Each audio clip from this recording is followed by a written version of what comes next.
Hello, everyone. This is Faye, and I sell Medicare plans. Today, we're getting ready to talk about where to hold your Medicare education meetings. So, in previous lessons, we've covered why you should conduct Medicare education meetings. Using an educational event is a great way to become known in your community as the Medicare expert. People are open to learning and will leave with enough information to make informed decisions about what Medicare program is going to be better for them. So by conducting Medicare education meetings, you're building a level of trust and your audience is learning what will work best at the time. The idea is to have your audience feel comfortable with you, be consistent in where you will hold the meetings, and the word will spread. Everyone wants to do business with someone that they can count on to be an expert, to help them, and to be dependable. There is, of course, at these education meetings, no sales activities permitted or implied. There is absolutely nothing done but education. No specifics about plans, benefits, no marketing materials are allowed. Medicare education meetings, unlike sales meetings of any type, formal, informal resource centers, those are sales meetings.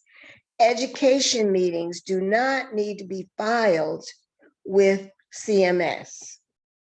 So use the Medicare education format as a perfect way to introduce yourself, to talk about your brand, to talk about your experience, why you do what you do, how long you've been offering Medicare products, the highs and the lows of the Medicare business.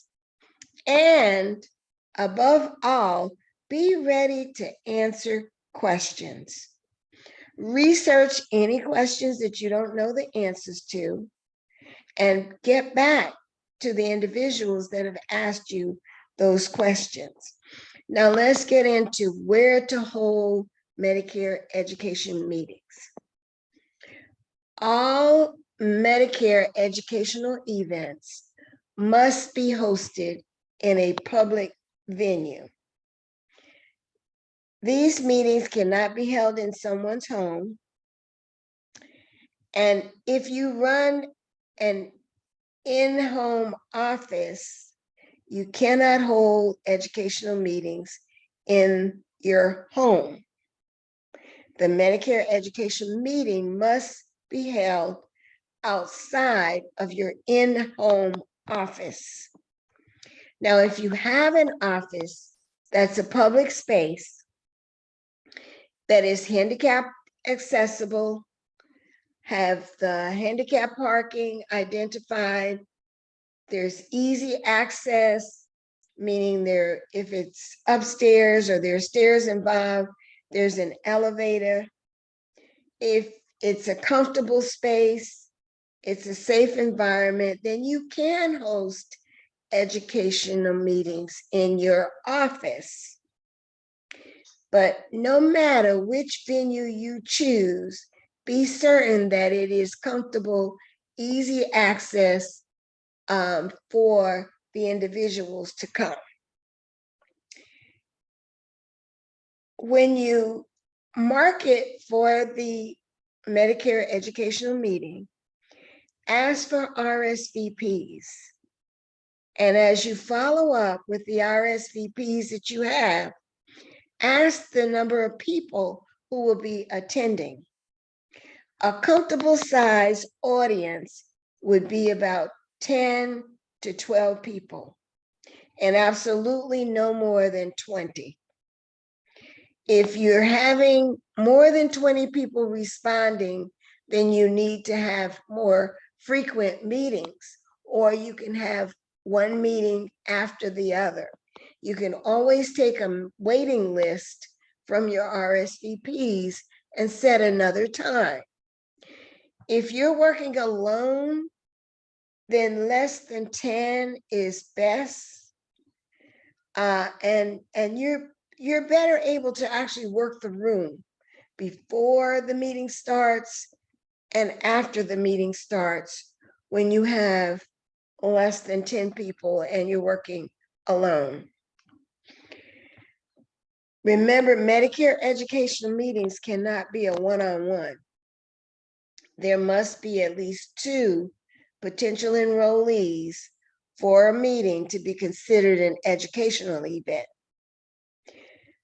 If there's only one person who shows up, only one person comes, and you have a meeting scheduled, then do all of the necessary precautions and make that a sales presentation.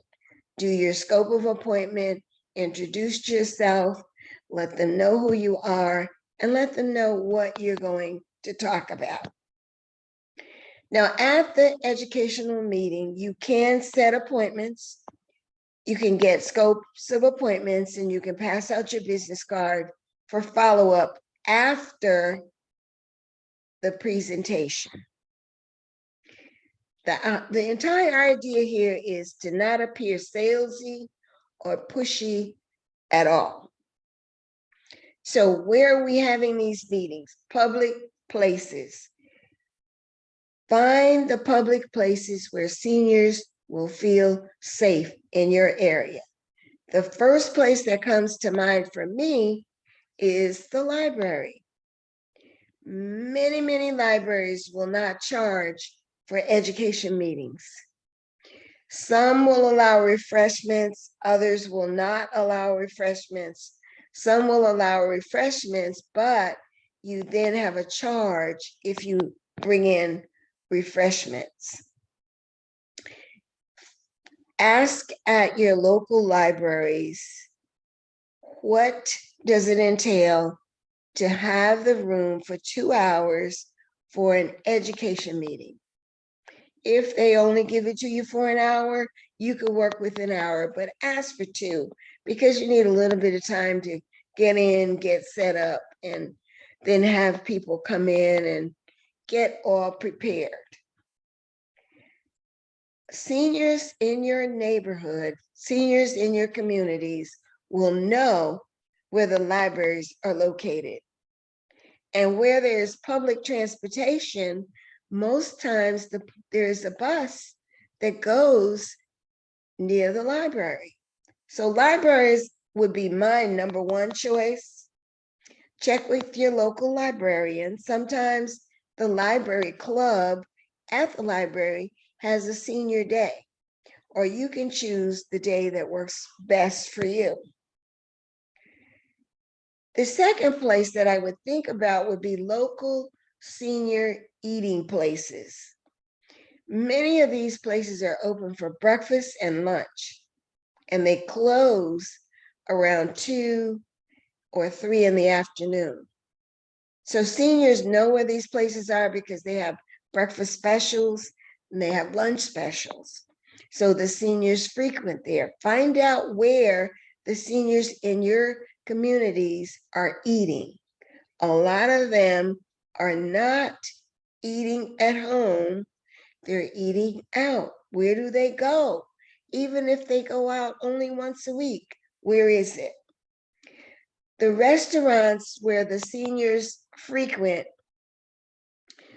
will often have specials so that if it's one that opens for breakfast and lunch, you can certainly use the restaurant or ask to use the restaurant for an hour or 2 after they close.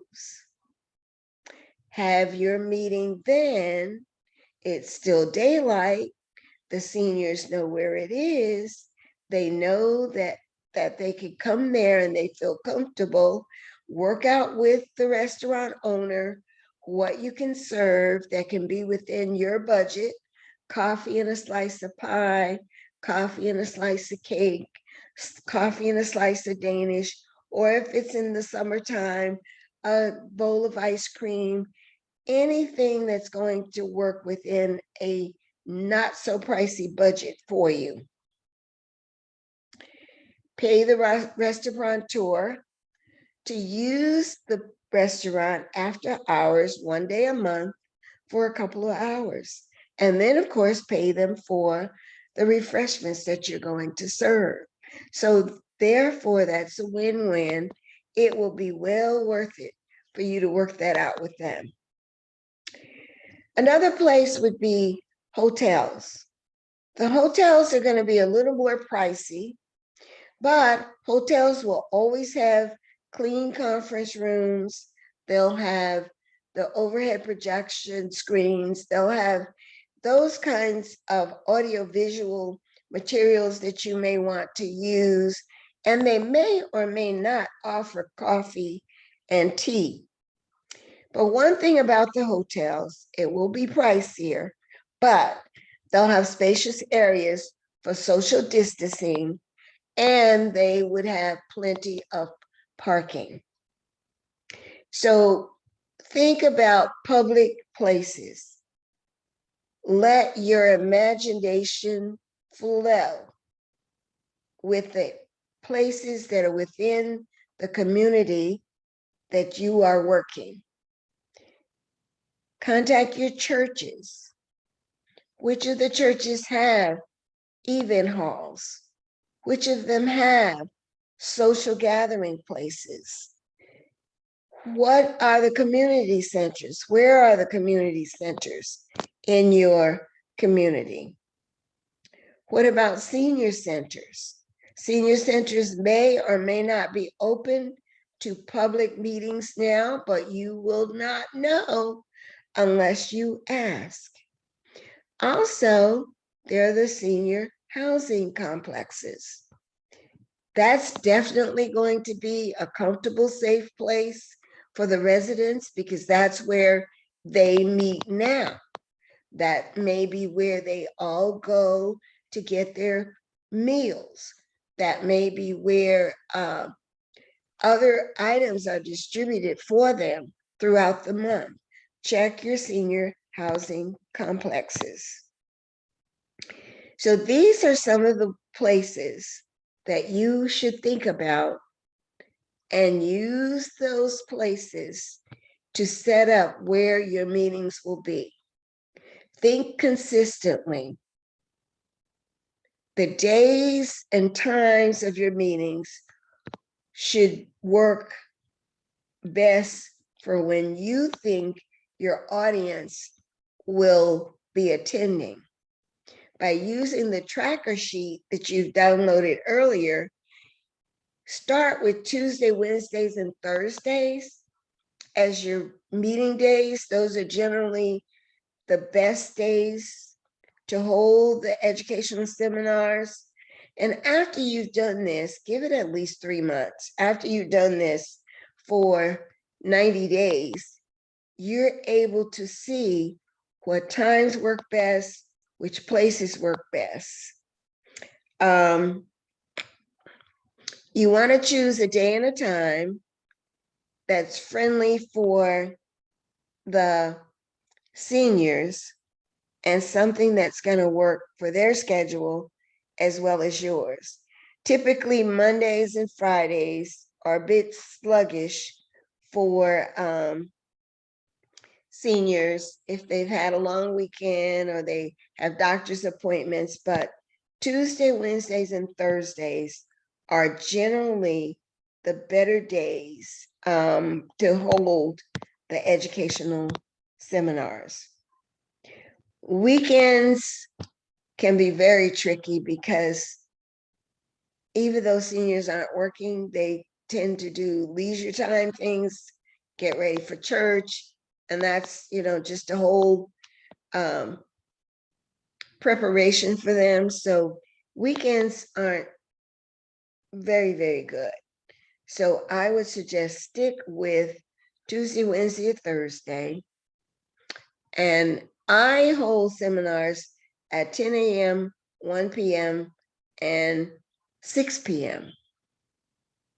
So I am working on the same day, Wednesday, And I can let you know in a while which of those times works better. If you're in the Northeast or the areas where it tends to get dark early, you may want to do your meetings earlier in the day. But if you're in an industrial area where you know there are a lot of people who are still working, but may be turning 65 or becoming Medicare eligible, you may want to do the meetings closer to the end of the day so that even if they must leave work early, they don't have to skip work, but they can just leave a few minutes earlier and get to your meeting. I hope this has been informative for you. If there are any questions at all, just reach out to me. I'm Faye, and I sell Medicare plans. My number is 407-340-6282. And you can also book your 30-minute free session at calendly.com/F Horton. Thank you, thank you, thank you so much.